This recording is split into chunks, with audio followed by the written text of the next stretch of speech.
It was more like reading a fiction book for me. The program is in information science. So today, India is a land of million problems, but we have billion solutions. They have an IT division, but they are not really formed up the course curriculum, how it has to be. Sure. I recommend two-step approach to this. You can finish your graduation, work for 6 months or 1 year to understand how the industry is, then go and do an MBA. Problems can come from anywhere. Solutions come from the leaders. I've never experienced something developing a software in the night. And the project which I worked for has 2,000 people. I really enjoyed studying management. People say just do it, right? I'm saying just don't do it. There is a function which actually strengthens the company. At the time, internet penetration was not that great in Africa. For a fresher, it is a great opportunity, right? Sure. Nowadays, people are not using the word CRM. They used as CX actually. I created a capsule program, so that's like if any student can take 50 hours, they can clear the graduation.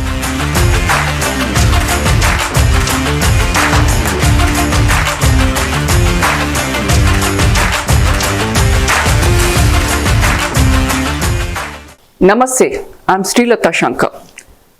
In collaboration with ITTV, we are doing a leadership series talk. Today, our guest is Dr. Dinesh Chandrasekar. Dr. Dinesh Chandrasekar comes with a checkered career. He has a varied experience in IT, in technology, blockchain, innovation, and many other aspects.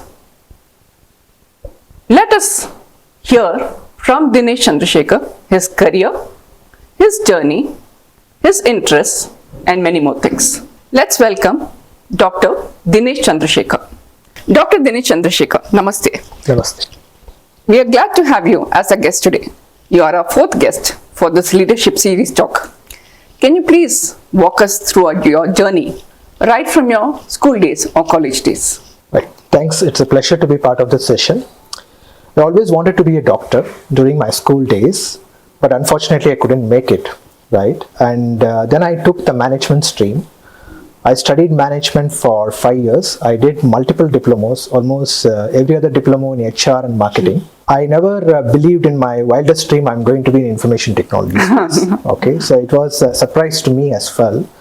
But I got picked up as an IT analyst during my MBA campus placement actually. So that's how I transitioned myself to become an IT professional. I started picking up few courses in IT. I did a courses in, at the time, I mean I'm talking about 1998 actually, where the mainframe and Y2K. So I was a Y2K kid at the time, aspirant to become, go abroad and solve the Y2K challenges at the time actually. Right.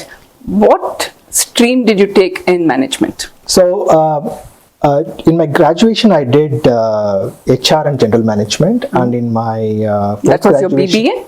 That was my BBA, and in my MBA I did IT and finance. And where was this from?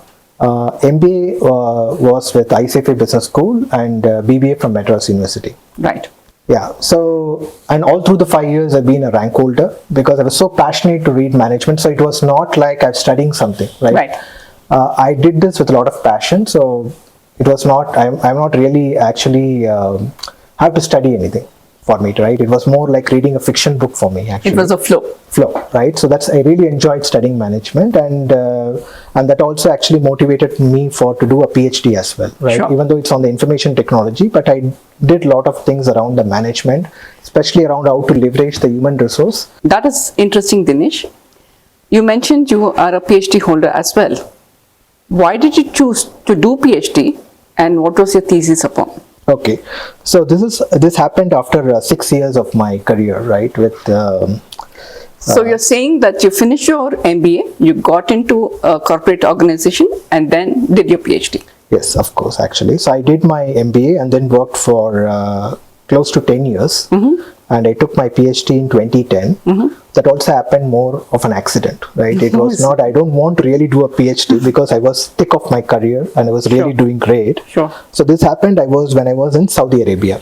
So I was working for Toyota Saudi Arabia, where one of the general managers, he actually got an opportunity to become a professor in Kenyatta University in Kenya. Okay. And there he approached me saying that, hey, there is an opportunity with Kenya Airlines, and we wanted you to come and do some digital transformation assessment. Sure. So digital transformation was very new at the time. Sure. So he requested me.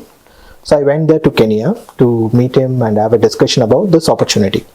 Then he said, you know what, hey, adjacent to this, I'm taking a professor role in Kenyatta University.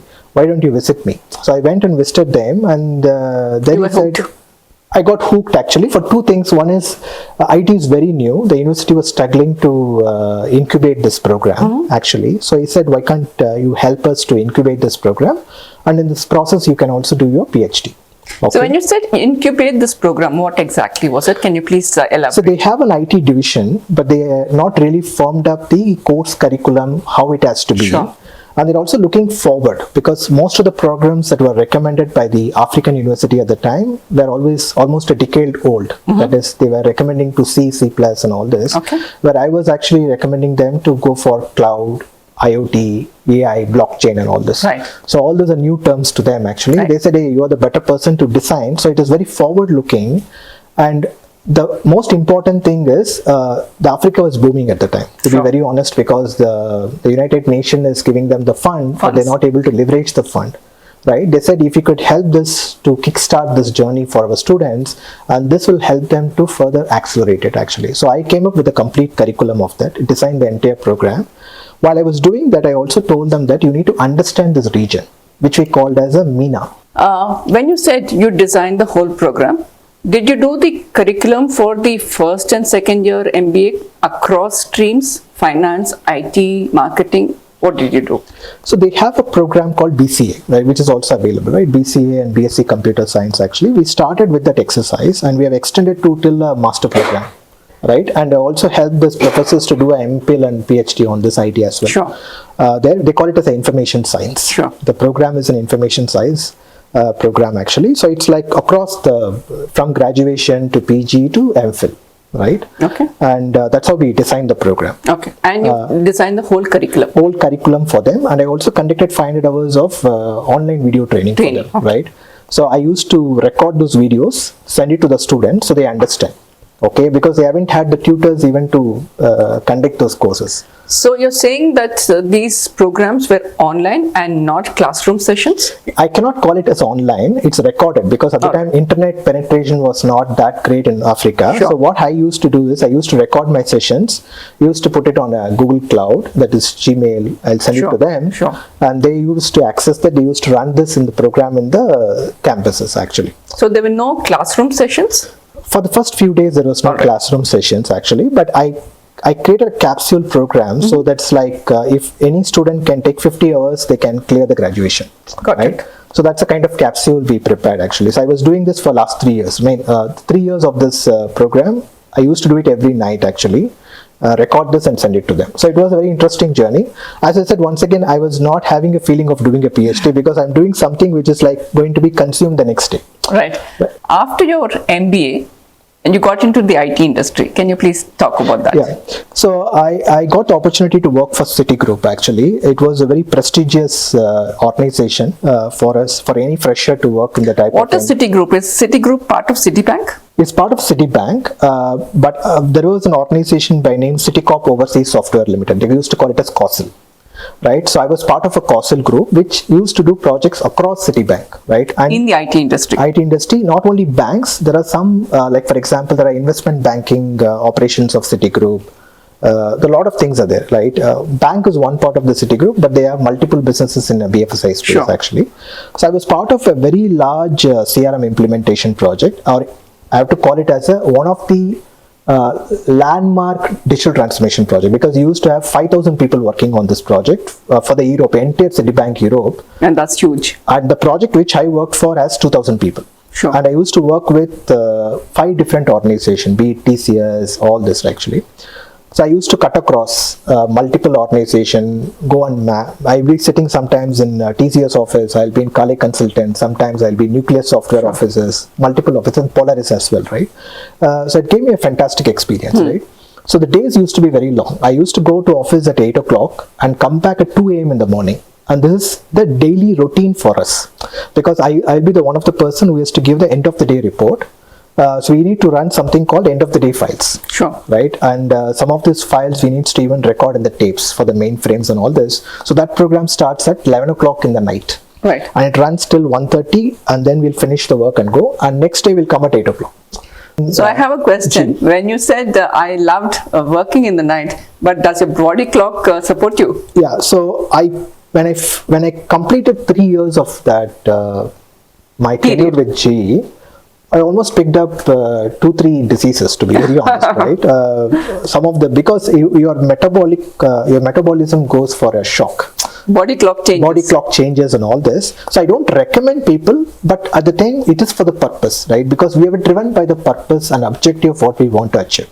And for the youngsters who are just 21, 22, it's absolutely done. But what I would also advise them is, you have to ensure that you take care of your health, right? Which I'll cover it in the later part of that, how it had an impact on all this on my health. Sure. But it's no excuse that even if it's a passion and you are driven by purpose, you should take care of your health. Something is the message.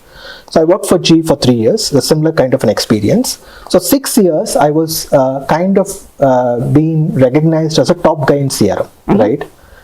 Because I've done so much of projects there, and I used to go and be a thought leader in the CRM space. I worked in all the CRMs of Oracle, SAP, Salesforce. When they launched it, I was one of the first partners to pick up that, actually, right? So I have 2-3 questions that's coming into my head. What is CRM for a young student who's just into his first year or his or her first year management college or a BBA or an engineering student? What is CRM?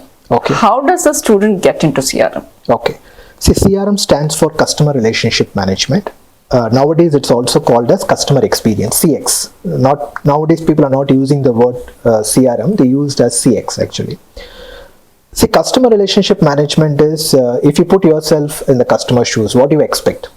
So when you go to any organization, right, it'd be a bank, it'd be a retail shop. It can be across industries. Yeah. First, they wanted to know about you. You always know, when I go to a bank, they don't want every time when the bank asks you, can you please share the details? So they do something called a KYC. Right? So they want to know about it. So organization collects this information about the customers, right? We call it as a demographics information. Then based on the demographic information, what kind of products I can offer to you?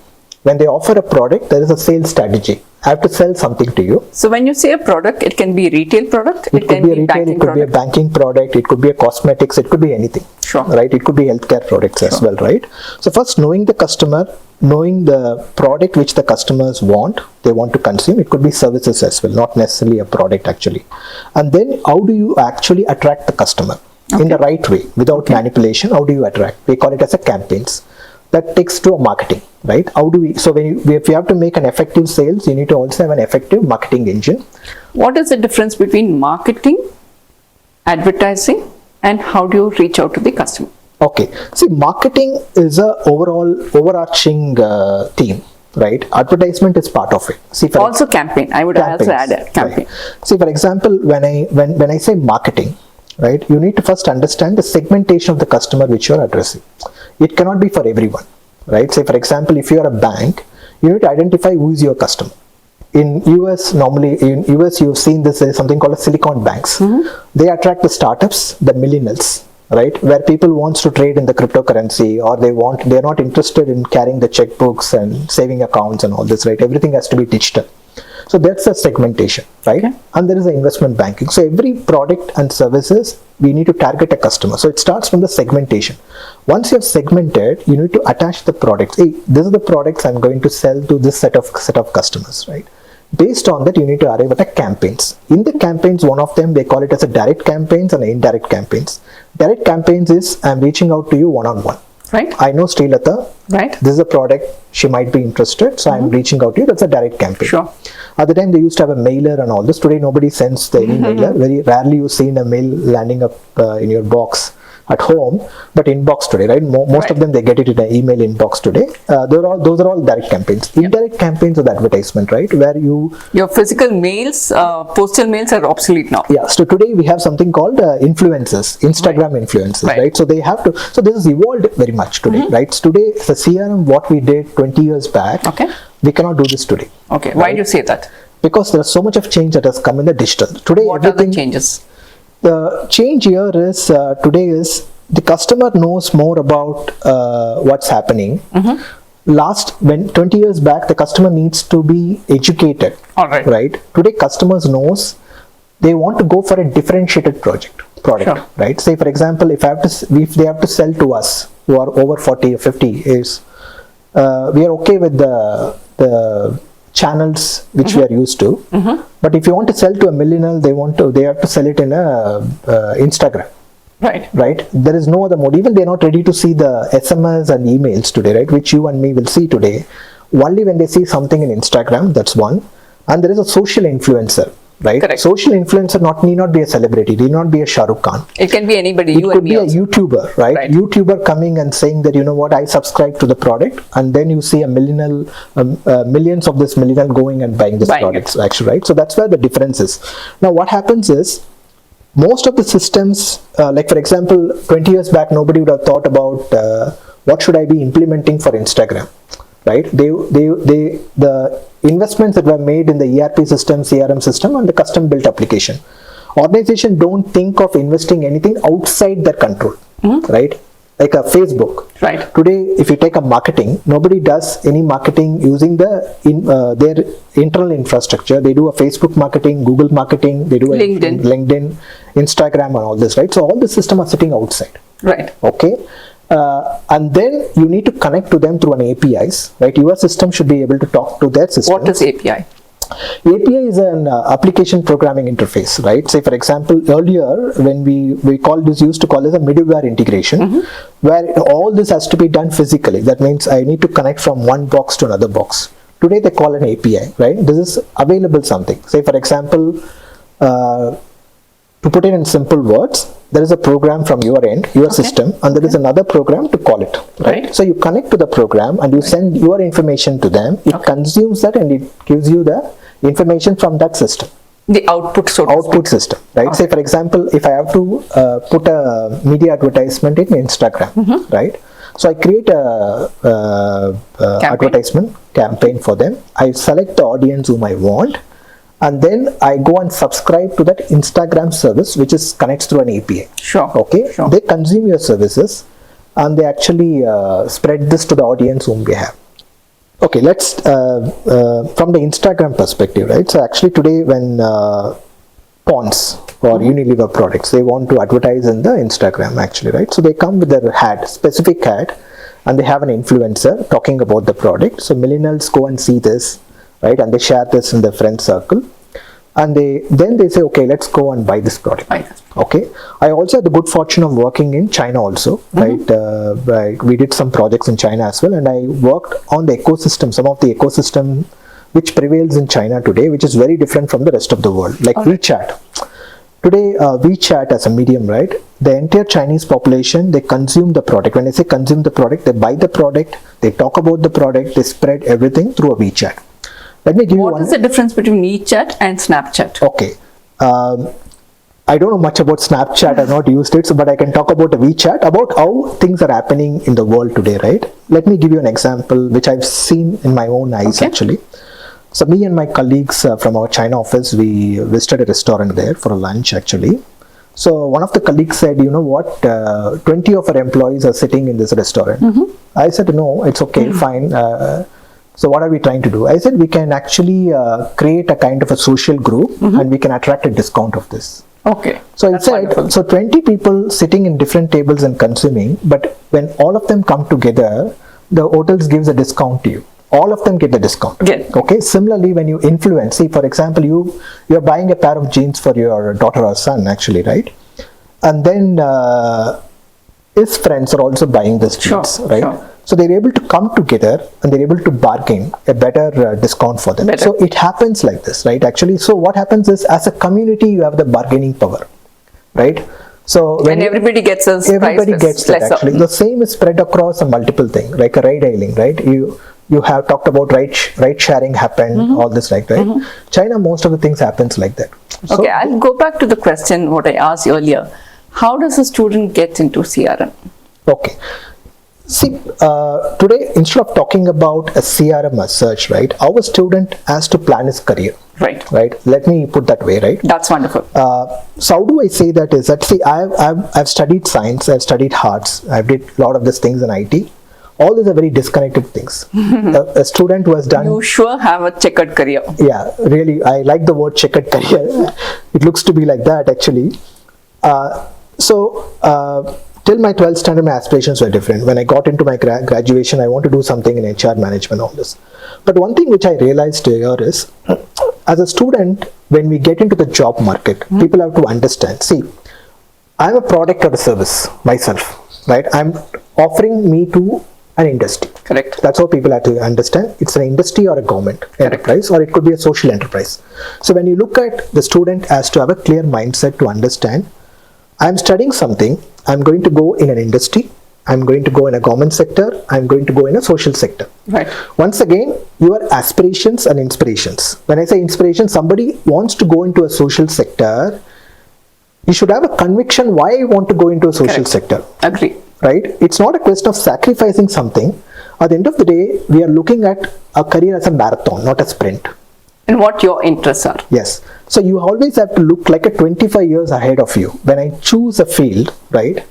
Not necessarily you will be in the same field for that, but you need to have a vision. Start with a vision. Long-term goals. Long-term vision. So if you're studying science, you're studying commerce, you're studying engineering, you should be able to equate your education to what I'm going to be giving to the industry, government, or a social sector, right? So after a point of time, I realized that when I'm studying this management, which is close to the job market, to be very honest, right? Sure. When compared to an engineering or other streams, we get an opportunity to understand how the business thrives and how the business changes, the dynamic shift, right? So in a company, there are two parts to a company. There is a function which actually strengthens the company, Correct. which you call it as enabling functions, HR, admin, finance, and all this. Then They're technology. fantastic, right? Without that, they're the foundation. So people don't attach much value to this, but if you take that foundation from that company, right, however great your sales, your product is, over a You'll point not of be time, able to get people in. right. So you need to identify which sector, which section of the organization you want to be part of it. You're going to be part of a support function, or you want to be a part of a sales and a marketing, or a product innovation, all these functions, right? That clarity first a student should have. Yes. Then he should attach himself. Okay, see, sitting in Hyderabad, right? If you look around, Hyderabad is known for IT, BFSI, pharma, right? And there are many things that are coming, manufacturing. If I want to get a job in Hyderabad, right, my prospects of getting into this industry is like 4-5 industry, great industries, right? For example, we have a financial district in Hyderabad, we have a pharma district in Hyderabad, and all around you see a lot of IT companies, right? It doesn't matter whether you are an engineer, BCom, or a BSc, right? It doesn't matter. As long as you have figured out, I want to be working in this function, right? If you want to work in an HR function, what I would recommend is 50% of it you can study. It could be either through your bachelor course, or you can take up a MBA. diploma program. What is more important is today the information is very pervasive, right? Go and understand from the YouTube, right? See, for example, today in the last 5 years, everything I Is study available in is YouTube. only through YouTube. Absolutely. In fact, I studied the entire AI, and I'm advising my company and my customers. A lot of this knowledge has come to me through social media rather than any books or any courses, right? Actually, so this information is available, which is not available for us 20 years back. Correct. Today, if you go and query in a YouTube to know Everything how is an HR, an executive, a day in the life of an HR, you get complete information, and you have HR stalwarts. You yourself, right? You Absolutely. have fantastic. People have to watch your videos to understand the kind of experience you brought in, and you hear them speak about your entire journey. Absolutely. Which was not available 20 years as a canned product for us. We have to read through autobiographies to understand a lot of this stuff. Not just that, we had to stand in the queue for 20 minutes to get even a 5-minute or 15-minute internet Actually. So it is today in your disposal in your mobile, right? People can spend time. So it is like if the students can start spending from the second year onwards, how do they actually have to shape their career, right?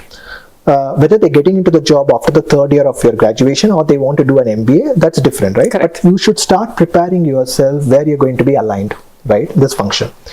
But you figure it out point of time. I'm good for in the development side, that is product development side. It could be an IT or it could be anything. You're more inclined towards innovation side, and actually you can get into that field. or you are more interested in marketing, right? Lot of go-getter kids. Today I see kids actually wanted to spend a lot of time outside. They're the best kids to go for marketing and sales, right?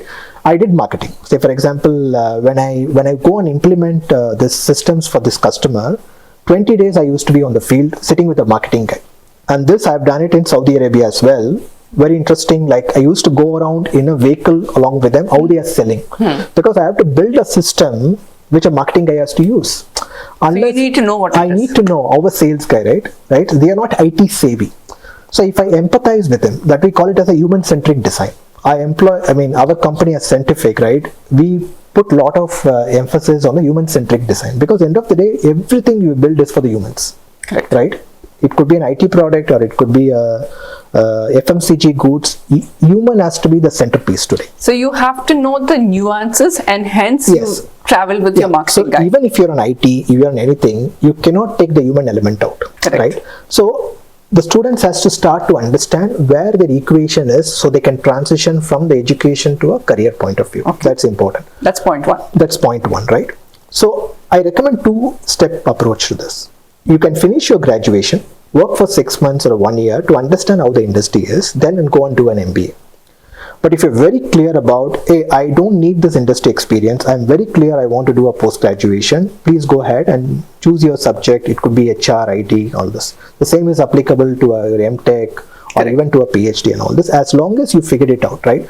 Because people come and ask me today, a lot of this interview, right? Sir, I'm ready to do anything you want. Right? So it is nothing wrong, right? But what it means is that you spent 6 years in the college, 6 years in the college. See, when you're shaping up your product. See, for example, today when you take, you will not use a detergent soap and your washing soap, right? Whatever, detergent soap and our beauty bath. You know the use of a detergent soap, you know the use of a beauty bath. Even at that level, we know we have a clarity, but you are not clear about what you want to do, right? So that clarity, you need to spend time. See, what I see the students today fail to do is think outside the box, right? Why it's important? Because thinking is very, very important. That's what differentiates a human from another species today, right? Anything you want in your life, right? If you think, you will get a solution. So one of my mentors used to say this actually, or this is a kind of a mantra I follow. Problems can come from anywhere. Solutions come from the leaders, right? So if you're a leader, the only thing which is expected of you is to give solutions, right? And direction. And directions, right? So a lot of these challenges, right? You have seen the companies like Apple, they went down after a point of time and they've come up because there was a leader who was thinking how to solve the problem. So today India is a land of million problems, but we have billion solutions. Startup ecosystem, right? Startup ecosystem, we are fortunate because we have million problems. If you go to Europe, they don't have much problems. The aging population, right? Today in India, every nook and corner we have a problem. That means you have an opportunity to find a solution and take the solution to global. Today we have 108 unicorns, right? 109th one, I heard one more had it. And this, like we have 99,000 startups. We are close to locking in 100,000 startups. Wow. This cannot happen in any other country. How this is happening? Because there are thinking tank is there in this country, and there is enough problems to think about it actually, right? So students themselves, right, they need to think about where I'm going to shape my career. 30 minutes every day, you don't need to do anything, right? I've read something, I'm doing this graduation. What is the things I need to be exploring? It could be one day you can think about it. What are the opportunities out there? What is my friends are doing? There is somebody who's my senior who has done this program and he's in this organization and he can reach out to him. See, today a lot of students reach out to him and just ask this question, sir. They ask this question, sir, I want to be like you because I'm also a BBA graduate. I want to go and become something like you, because somebody is telling me that only an engineer can become an innovation officer or a director of innovation, but you have actually been a path breaker and you went this side. I just tell them this something, right? First, one thing which I always looked for is when the opportunities that came to me in Citigroup, Hitachi and all this, right? I always went the other way. I'll just give you an example, right?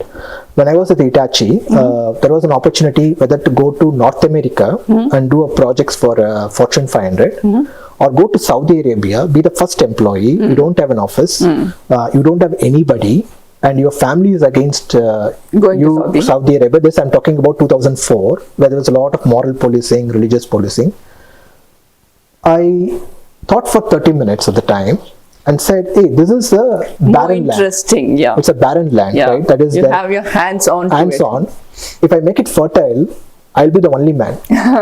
If I go there, there are 100 people. 100 people. Who have done it already. You will become one among the crowd. Correct. Let me go there. If I fail, it's okay. At least I can carry that badge of saying I failed in this, doing this honorable attempt of. But you got so much of knowledge doing it. Yes. Phenomenal, in fact. First 6 years is only 2 promotions, and then the 14 years is a fast track. Sure. Because what happens there is that it is not taking advantage of the organization, but daring to do something which you are not qualified to do. There's always a question of coming, hey, you Daring to do what you're not qualified to do. And Yes. that's interesting. Can you please speak about it? Yeah, see, once again, not to prove that I'm a great guy. See, I always consider myself as an average guy, which helps me to say I have a lot of headroom to move. Sure. I want to do extraordinary things, Sure. but be an ordinary guy. Not because they are Arabs, because we have an Indian sitting and negotiating there. All the procurement managers are Indian, where they've been taught to be tough with another Indian. Okay, which is nothing wrong. They are doing the job, I am doing the job. But I learned the tricks of the trade. Right. I'm not a sales guy. So one point of time, I'm not a qualified sales guy. Salesperson. Neither even though I did CRM, I really not did sales for my company. Right. So first I started with the pre-sales, which is giving them a proposal. Then I become a sales guy. Then I took an opportunity of becoming a marketing director. Right. I myself created a lot of marketing. That's why I said campaigns, check out career. marketing campaigns for them. Then I signed contracts for them. There was a situation for me in Saudi Arabia where I was locked inside a room saying that if you don't sign it, we are not letting you out. Right? They have a budget constraint where the CEO of that company told them that you have to get this change request without paying a penny. But I have to prove to my company and said, I cannot give you this change request for free, and it is close to $500,000 of negotiation. So the 12 hours they grilled me to sign this for free. Right, it is like any other movie kind of a situation where your police officer comes and grills you. Right, they're throwing all the mud at you, saying that you failed here, you failed here, and all this. Or every other questions, I patiently answered to them. And after a point of time, I told him only one thing: you are true to your organization, I am true to my organization. Right. I really appreciate what you're doing. You must also appreciate what I'm doing. Absolutely. Right? Because end of the day, we are trust. We are binded by the trust. It's not by the money. Because he was so honest, we grilled him for 12 hours, but he has not given an inch to me. Right. Right? So those are the experience, right? So when you push yourself to the furnace, in a furnace, there could be only 2 things happen. You You'll come burn. out as ash, you are come out as a gold. Yeah. Right? Right. So that's what I used to say, right? Be like a human is a great example, right? Human child doesn't run in the first day. It has to toddle, it has to then stand up, it has to walk, and everything, the people around enjoy you. Say, Enjoy. for example, if a parents, you got up and start running in the second day of your birth, they will not have had the experience of your childhood, right? So for us also, the 25 years, I'm able to cherish this experience because I earned it, right? And learning in this more important is it's not about the position and the money, right? The experience, right? At the end of the day, what you really take to the grave is experience. And what you have enriched your life Yeah. See, because when you sit back After your retirement, 60s or 70s, right? You have a stories to tell to your grandchild, to your own friends, peers, and all this, right? Yeah. So I felt I have accumulated a lot of the stories and experience more than anything I talk about the money or which is all a byproduct, right? Yes. After your GE journey, which company did you work for? I work for Hitachi. I joined What Hitachi. are the various things that you did at Hitachi and Scientific that you're currently working with? Can you please tell us about it? Yeah. So after my experience in GE and Citigroup, I went and worked for Hitachi, and there I started this Middle East practice and all this. Then they haven't had a CRM and data management practice. So I helped them to start the CRM and data management practice, and we did really well. Like for example, we scaled the team to close to 3,000 people in the ERP practice and CRM and all this. So after 18 years of my career, I felt that I'm still missing something. Okay. So that's why I said I'll come out and do something on my own, right? I wanted to become an entrepreneur. So one fine day, what happened is... So you're the first generation entrepreneur? Kind of. Entrepreneur is also an accident. It happened last year only. I'll just brief you this journey, what happened after this. So I went, I was actually waiting for a call, right, for somebody, right, help me to start something on my own. But the call came again from a corporate. It's the company name is Pactera. Okay, it was a Chinese headquartered company, and my manager at the time is Mr. Vengat. Actually, he called me one day in Hyderabad and say, "I'm come from US and I'm looking for a country head and a solution head. Actually, your profile seems to be a fit for solution head." So I thought twice about, hey, is it really I want to do the same thing which I did? But what excited me is that there is nobody in the company. It's something I have to set up from scratch.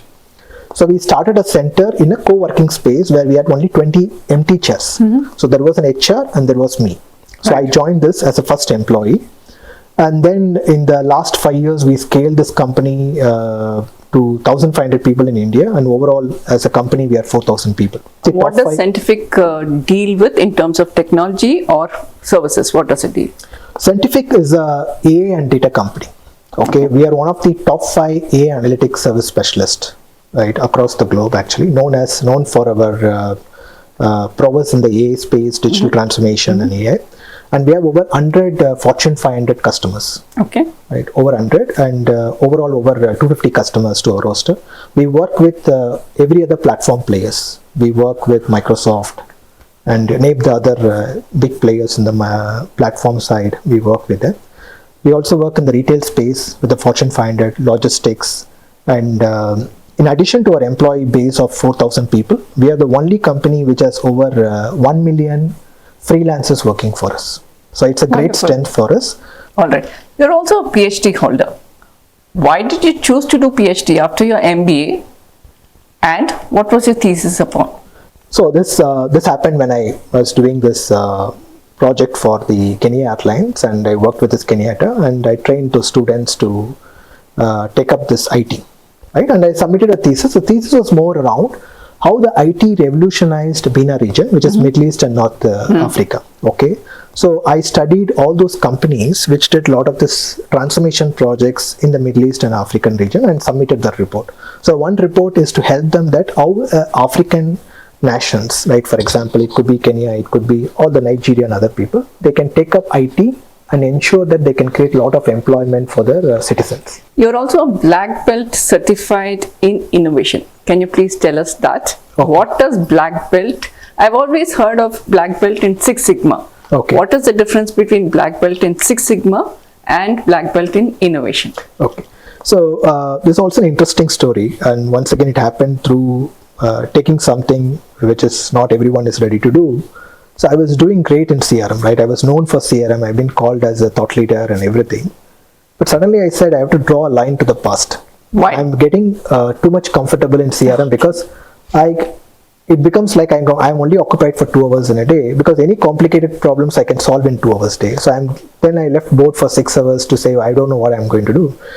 Second is my team is taking care of a lot of stuff actually. Sure. Then I said I want to cut off this thing and move to something which I'm not absolutely new. Okay, then I said, okay, the choice before me is to take up an innovation role in the Hitachi, where people are really fearing to do.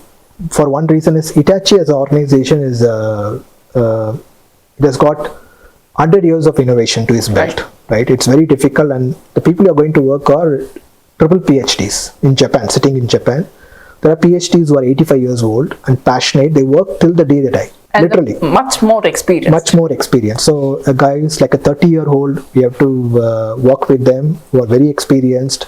And Japanese are known for the precision, right? They want precision. They cannot take like which is off-baked or anything. So not much of a taker in this role actually. So then I ventured to take this role. So then I said, whenever I want to do this, I want to have some accreditation to myself, right? If somebody is asking me what you have to be qualified to do this job, are you really qualified? So I want to answer that question first actually. So I took this black belt in innovation. So what is different between a black belt and a process and innovation is, this black belt is completely about the innovation management. How do you start an innovation? That means you have to collect the ideas. How do you filter the ideas? They call it as in a design thinking. It's more of a design thinking approach. Diverge and converge. The diverge stands for collecting all the ideas. But when you converge, you need to take only 5 ideas. You would have got 1,000 ideas, but able to get only 5 ideas in that 5 ideas, you should be ready to see 2 successful, 3 fail. So how you do this, the entire transformation is they call as innovation management, and how to budget this, right? And because budgeting for innovation is very difficult, because return on investment is only when your innovation has been commercialized. Even there are great innovations, but they might fail, right? And because it's not sellable. It's not sellable, right? It is fantastic. Like for example, today, if you see, even within the organization like Apple, there are 3,000 idea. End of the day, only 3 products come out of Apple. Right. Right. So what will happen to that 2,900 and etc. etc. They all converge into that product or converge into a future product. To me, no innovation goes waste as long as you're able to plug in the output of the innovation into something coming into the future. Okay. Yes. So we did. That's a point where we did a lot of innovation around the IoT, right? Internet of Things and blockchain. Right. So our innovations is like Hitachi is a company of repute for the industrial product. The industrial products are made out of operational technology, right? Engineering. Okay. They have an engineering prowess.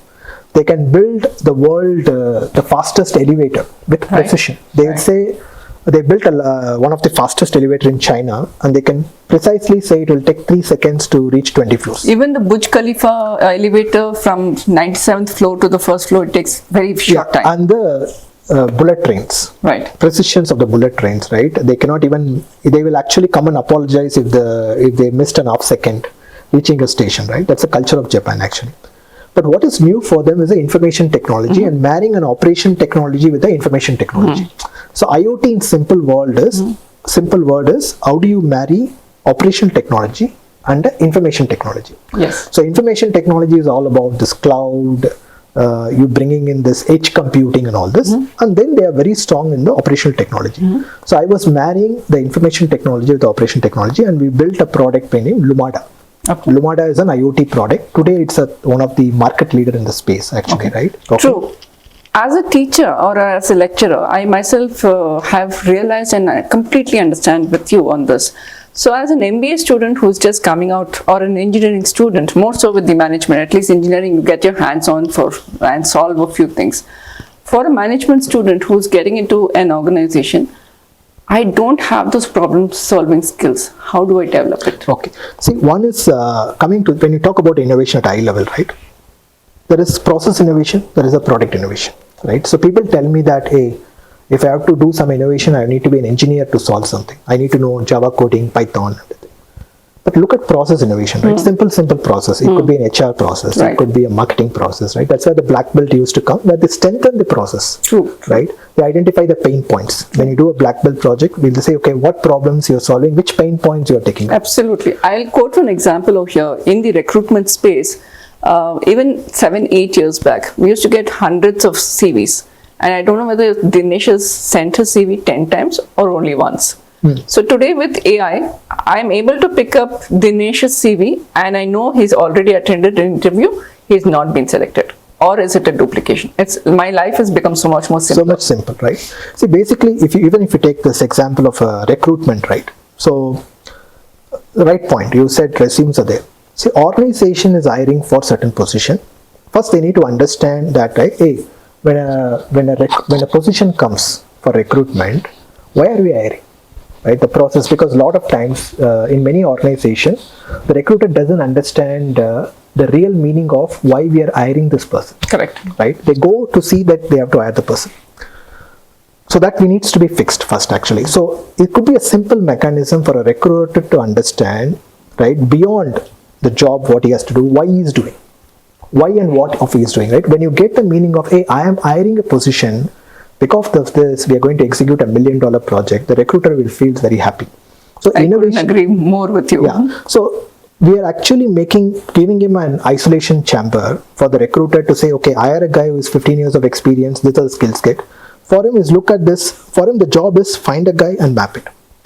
If I take a little of a step back, make him understand what it is. And all this through innovation, right? There is a simple application, you are hiring for this project, you hire this resource, we are going to get this much of billing, and you're really helping the organization, right? And then when you start doing the fitment, right, the recruiter will understand I am serving the purpose. I'm not hiring the candidate, right? how actually effectively is communicating to the candidate. And more important point, which I understand, right? Rejection is not wrong, right? But communicating the rejection to the candidate True. is a responsibility of the recruiter. True. Right? Today, if you see, right, a lot of people, they rank an organization low for the reason is not because the organization is bad, because they not got the response. Right? People are ready to take a rejection, but it has to be said in a certain manner. It could be two reasons, right? Either you are overqualified or you are underqualified, right? We are looking for the right fit candidate, right? You're telling them without hurting the sentiments that, hey, sorry, this position is not for you, but I'll really definitely come back to you. And they also say that, hey, I've rejected this candidate for X position, but so he's not for another position. He's not ready for next 6 months. No, he's not ready for the same position for X, but Y position is available for the next day. Yeah. So the organization fails to understand when they reject, right? I've seen some hard and fast rules, people putting that once he has taken the interview, next 3 months you should not apply to 6 months. 6 months. You have interviewed him for X position, but Y position is opened up. He is a fantastic fitment to the position, but you're not hiring him. All this is because the data. See, today in AI, right? AI thinks of only thing. It's called as a data science, right? Or a decision science, whatever it is, right? If you really read the data, it gives you a truth. In the data we trust next to the God. That's what we say, right? Data tells everything about everyone. But we take decision based on a certain hard and fast rules or a partial data. Okay, right. That's what it is. So innovation is that actually, right? You give the precedence and the succession point to the people and make them to think to solve a problem, right? I agree. But you also mentioned that a will can also be put in blockchain. So let's say I, as Sree Latha Shankar, I want to write a will. How do I put it on blockchain? So you have to write a will like any other document. Then you have to take a digital copy of that and you have to put it on a blockchain. I mean, you create a block, the block of information, and it has to be, there are some organization that they certify that. Okay. And it gets certified and approved. It goes and stays there. Suppose you want to pass this information to your family. You can just say that, hey, this is the blockchain credentials I have. So whenever he wants to review this, you have to access this information and there. So that will cannot be changed. Right. So it cannot be manipulated by anybody. Cannot be manipulated as long as you write whichever the latest will. Right. Suppose assume that you have written 2 wills. One, the last will which you're writing, which could also be appended to the existing blockchain. Like this, lot of these documents are of importance can be put on a blockchain. Okay, that's first part of it actually. The second is, can anybody get into blockchain? Definitely, right? It need not you be a SAP or any consultant, right? You need to have a basic understanding of how the blockchain works and all this. And there are programs which you have to do, right? There are multiple technology platforms in blockchain. So you have to subscribe to Hyperledger is one platform, which I specialized in when I was, it's 5 years back. Currently, I'm not in touch with Hyperledger, but that's a platform I got certified. And there are some programming standards which you need to follow there actually. And there are multiple opportunities. It is not necessarily you need to be only a programmer to get into a blockchain. There are business analyst roles, there are validation roles, there are testing roles, and a lot of these things are there actually. So it's a wide open field actually. And there is a lot of opportunities that are coming. It may not be that attractive as that of an AI because it's an AI era that is going in, but you still see a lot of opportunities in blockchain as well. Okay, right? This brings another 2 questions to my head. As you mentioned that IT has reached the tipping point. But every year, especially in Andhra and Telangana itself, we get 30,000 students minimum, engineering students. Correct. So question 1 is, what is the future for those engineering students? Because you mentioned IT has reached a tipping point. Second is, how can I shape my career? I want to only get into IT. How do I shape my career? Though you mentioned we've reached the tipping point. Okay. So still the one point is that in my 25 years, I studied over 30 different technologies. Okay. But the difference between then and now is, whenever I studied some technology, it was relevant for 5 years. Even though I was adding more because I want to learn more, it has not forced me. Say, for example, I know my friend who has studied COBOL. Last 25 years is doing only COBOL. He's sitting in Germany, working for a BMW. Every day is managing the mainframe. So there is a contentment of learning something and continuing your career for a long time. That is not there. When I say tipping point, I'm not talking about it's the end of IT. technology changes very fast. True. That means every 3 months you need to be ready to adapt something. True, true. If you're not able to adapt, any point will be thrown out of the industry. You're obsolete, yeah. Obsolete, right? That's where IT is getting, which is the way it is, right? We cannot stop that. It has, the trigger has started, it is already on the way, because if you don't do it, machines will do it. Or somebody else will be Somebody recruited. else will do it, some other part of the world, because in digital platforms, it could be people sitting in China can work in your product, anybody Sure, can work. sure. Okay. At the same time, it is a fantastic opportunity to go back to the core subjects. Like for example, today what happens here is a chemical engineer who's worked in IT, now for a chemical engineer can work in a chemical field taking the help of an artificial intelligence. True. That means we are creating IT is going to be an augmentation technology. It is going to be the main spear technology for you. So chemical engineer can be a chemical engineer and be an IT. Do IT do it, right? I strongly feel this will open up a lot of opportunity in the main engineering field. Sure. Because how the companies today are doing is, they're not looking for automation of their existing jobs. They want to propel this to the future. True. Right? True. Like a drug discovery, people are not thinking about doing it in 15 years. They want to do it in 5 years. That means they have to put so much of other humans into the job, accelerating with the technology. So The best example is the COVID vaccine. Vaccine, right? So I see even for automotive industry, right? Today auto sales have increased and people are looking at EV. Now EV, I see engines are no more going to be there. If you're studying mechanical engineering, after 10 years you need to revisit and say where I'm going to use this IC. It's going to be electronic, Right. electronic or electrical, right? Or it could be a nuclear fuel also tomorrow. We don't know, right? Or it is just a chip. You put it in your car and take it out. I mean, I somehow feel like how you replace your SIM. It's Sree Latha's entire driving pattern will be captured in a SIM. Any car you can put the SIM and start driving without touching the steering wheel. Steering wheel, yeah. Right? Now, the cars itself will not have a driving seat. It will have a sofas and beds. Right? It will have a bars. Whatever it is, right? It's going to be a living space. The car is not going to be treated as a driving Moving machine. living space. Moving and living space, right? So everything will change. But end of the day, there is an operation technology, science, engineering, right? That's what. So it's a phenomenal opportunity for people to learn AI or try to use AI. See, today, the person who is able to use AI will defeat the person who is not able to use AI. It's not about studying AI, right? If you're able to use ChatGPT, today you can write 100 articles in a day. True, Right? true. You yourself can write only one article, but 100 articles it's possible today with your own signature. That means that's a prompt engineering. You should teach the ChatGPT to write like Sree Latha. Interesting. If you taught the ChatGPT to write like Sree Latha, next day you don't need to you have to write the article. You have to just say, write the article like I have written yesterday in this topic. It will write and give it to you. Wonderful. Wonderful. Right? So to summarize, what you're saying is, while two people were able to do, let's take an example of an HR. While two people were recruiting about 15 employees, you can do it by one person, but that doesn't mean that the other person does not have a job. Yes. As long as he's constantly innovating, learning, and building his skills. Absolutely. See, if you ask me the question, is the jobs are going to come down? No. Jobs are going to be incremental or exponential.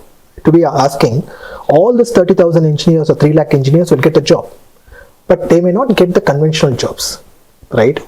They need to be separate. Say, I have a son who is studying in 11th standard. I put him in a commerce stream for a reason, right? All this industry will be revolutionized, right? Everything will be questioned. Like for example, tomorrow you want to put everything in a blockchain, then you need to worry about your existing system because they're not a blockchain architecture. Now, the way you're going to shop is going to a AR, VR. Now, then what will happen to our website? Like this one, right? Metaverse. I also studied Metaverse last year. My next question was that. What is Metaverse? Metaverse is... And why did you do this? Why did you study Metaverse? Okay, so first let me finish this question. Sure. Actually. So there is going to be an incremental and exponential jobs, but it's going to be a diverse set of skills applied in your job. That means in a day you will be an engineer, in a day you will be an artist, in a day you can be anything. This also gives back a lot of time to you. The time which is not at our disposal today, you will get a lot of time and which you can put it in your hobbies, passions and all this, which is a good thing. Things, yeah. Right? So you need to adjust to that and take the career, right? It could be a permanent employment, freelancing employment, whatever it is, right? Right. So I strongly feel people will have a lot more liberty to do what they want to do. That's what A is giving us a time back, right? So you can be a chef and you can be an engineer or any combination. End of the day, you figured out how to monetize your time, you're taken care of, right? Sure. And a lot of opportunities in the BFSI space, industries, right? I see the commerce is going to be the biggest beneficiary of technology, right? Retails and everything. Digital platforms are going to help you to earn money. Okay, so people have to get into that opportunity. Even the education system should help them. So they should be taught how to be using digital platforms to make money. Right, today YouTubers, right, people earn in thousands and millions and all this, right? Nobody's teaching them how to do that. They learn from the peers. YouTube influencers. YouTube influencers, they learn from another YouTube influencers. There is no college, no university helping them. There are people who earn 5 lakhs, 10 lakhs every month in India. It's possible. Young grads like 18. And Zoho University, for example, Zoho is picking the candidates at 10th standard. 10th standard is a minimum qualification and say they can make them work like a PhD. Because they have been trained for a purpose to achieve. And the purpose of Zoho is like they have artificial intelligence, they have every damn technology which is used by other big Fortune 500 customer, but all they need is a 10th standard. Yeah. But I will disagree with you on this. Your skills that you develop, you don't necessarily have to monetize, but it can be a great skill for you. Yes. For example, I write poetry. I also teach. Writing poetry does not give me 1 rupee, but it gives me a lot of satisfaction. Correct. So maybe it's a little contradictory to what you're saying. It doesn't necessarily have to monetize, yes, but you can develop a lot of skills. Yeah, the reason why I'm saying monetizing is actually, if there is a second outcome to that, whatever you're doing, see, you're getting a satisfaction. When I write an article, when I write a book, the first thing is I'm the beneficiary of that. I have an opportunity to express. Not necessarily that it has to be attached to money. I already got my output. Then there is a secondary output to that could come as you giving that books and that gets some money and somebody is benefiting out of it, right? So I'm seeing that from angle, not saying that everything you do has to be monetized, but if there is an opportunity for you to monetize and give it to them, right? Or even if I come and spend some time and educating somebody, right? Actually, that also is kind of an output. Absolutely. One is an opportunity, a privilege for me to express, right? Somebody is ready to listen to me. That's an opportunity for me. And they're getting benefit out of this. So I always see that maximum output you get for the input you're putting. I will stop you here and I'll quote a small little incident. Maybe even 15 years back or even 12 years back, I would go to the bank, stand in the long queue and withdraw money or deposit money. Today, I don't even bother to go to the bank. I can do it digitally. I can sit at home and within 3 minutes, it's all done. Yes. I need to deposit money or I need to withdraw money or transfer money from my account to your account is done in 3 minutes flat. And even a roadside shop today, right? Actually, they use the UPI payments today, right? They are digitally equipped today, right? So that's a kind of a phenomenal opportunity there for us actually. So I see a very, very great opportunity as a country for us to grow. The same is applicable to our citizens and students as well.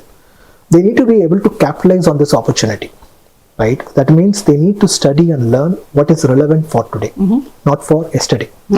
Our education system is built on certain foundations and philosophies which we must embrace and do it. At the same time, it is for us to learn what is opportunities are right? So the students has to have both this view. I call this a microscopic and telescopic view. Microscopic view is what is before us and telescopic is what is coming forward. A student should wear both microscope and telescope. Then only you'll be able to benefit out of this actually. If you are learning technology, there are phenomenal amount of technology opportunities that are available. You need to learn the technology. Otherwise, even if you are non-technology, try to embrace the technology in your day-to-day work, right? It could be your digital payments and all this. Whatever you start embracing that. Don't isolate yourself from the technology, right? And as I mentioned to you earlier, every industry is going to boom. It's going to be a direct beneficiary of this digital public infrastructure, AI and other things. And India is in the forefront, okay? That's what I see. And Modi government and our central government has made a phenomenal investment. They're making 1 trillion investment on the public good. It could be a GST and infrastructure, which is a big amount, right? We are spending close to $80,000 on this, building this infrastructure, right? All right. Your 3 main points that you would suggest for a student. Okay. One is more than studying, you need to understand what is your passion, right? What is it you want to do in your life? So they need to start thinking about it every day, right? As I said, microscopic and telescopic vision about your career. and your future. That's very, very important. The second is make technology as your aid. We call this as a co-pilot.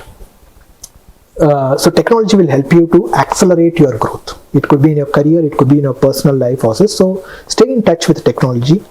Try to get most of the technology, because a lot of things are free today, right? So make your technology as a best companion. That is the second. Third is health is very, very important, right?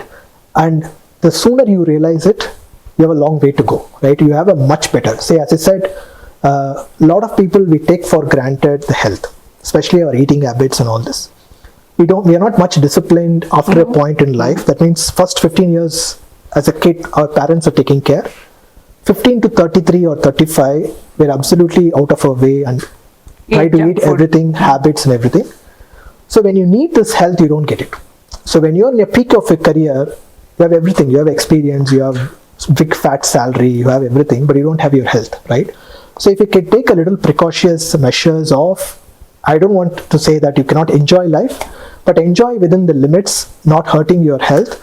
That gives you really that energy, where because when you're in a peak of your career, you need another 20 years. Wonderful talking to you. What is your future plans after retirement? You just mentioned, but what else is your future plans or big goals? Yeah, one is to, as I said, life leadership. It encompasses of everything, helping people to achieve their potential. That is one. Second, I want to do my own startup. Around it will be more around the social innovations, helping the rural innovators, the grassroots level innovators, going and talking to them, identifying them and bringing this thing. And also the other thing which I normally do today, I also mentor startups today, a lot of startups today. So my experience is in IT and technology. Are you associated with the T-Hub? I'm associated with Telangana AI Mission. I'm one of the mentors for them. I'm also the mentor for NASSCOM. NASSCOM Deep Tech Council. So I mentor the people who are working on the AI, IoT, blockchain, AR, VR and all this actually. I think my experience will come them. What I can help them is, because these kids are very good in the technology side, but they don't understand much about the marketing, sales and business, how the business functions, right? So bridging the gap is where I help them, right? Mostly on the strategy and marketing side, I'm going to help them. So these are the three things, and wish to live as long as possible and help as much possible. And travel as well. Yes. Wonderful talking to you. We covered a plethora of subjects, technology, interests, metaverse, blockchain, and so on and so forth. Wonderful talking to you. Thanks for coming, and looking forward to interacting with you, working with you personally, and all the best for your future. I enjoyed the session, and thanks for giving me this opportunity, and it's a pleasure.